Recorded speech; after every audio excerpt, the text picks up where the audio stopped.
ఈ మాటలు రాజ్యాధికారం వైపు చెప్తే తీన్మార్ మల్లన్నని మొన్న హత్యాయత్నం చేసిరు నా పైన.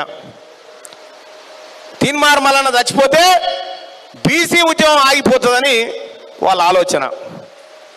వాస్తవానికి తీన్మార్ మల్లన్న ఏం చెప్పిండా, అమ్మా నీకు మాకేం సంబంధము, మీ జాతులకు మా జాతులకు కన్సంపత్తు లేదు మనసంపత్తు లేదు కదా అని చెప్పినాము. మా ఇందిరక్క చెప్పాలి అంటామా లేదక్క? ఊర్ల పొంటి కన్సంపత్తు మనసంపత్తు అనేది మాట్లాడతామా లేదా సామెత? ఆమె దొరసాన ఆమెకి ఎట తెలుస్తుందా? మన మంగళోళ్ళ తల్లి ఆవేదన తెలుస్తుందా ఆమెకు? మన సాకలోళ్ళ తల్లి ఆవేదన తెలుస్తుందా? మన గౌండ్ల తల్లి సంస్కృతి దొరసానికి ఎట తెలుస్తుందా? తెలియదు కదా.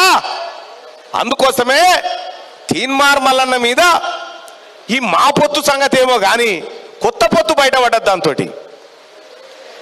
కొత్త పొత్తు బయటపడ్డది. అసలు కల్వగుడ్ల కవిత కాంగ్రెస్కి ఏం సంబంధం? ఆ పొత్తు బయటపడ్డది. ఈ పొత్తు ఏమో కానీ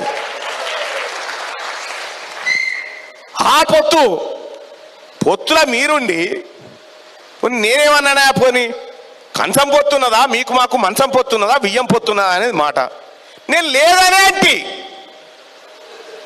నేను అన్నదే లేదని. మరి ఉంది కావాలని మీరంటే మేము ఏం చేయాలి? మేము ఎట్లా పడితే అట్లా పోయేటోళ్ళమేనా? మేము ఎట్లా పడితే అట్లా ఎవరితో పడితే వాళ్ళతోటి బియ్యం పొత్తులు పొందుతామా? పొందాం కదా.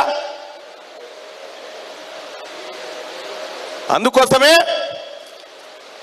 మీ ఇంటి మీద మా ఇంటి మీద ఆలితే కాల్చి పారేస్తాం తప్ప మీతో సోపతి ఉండదు మాకు.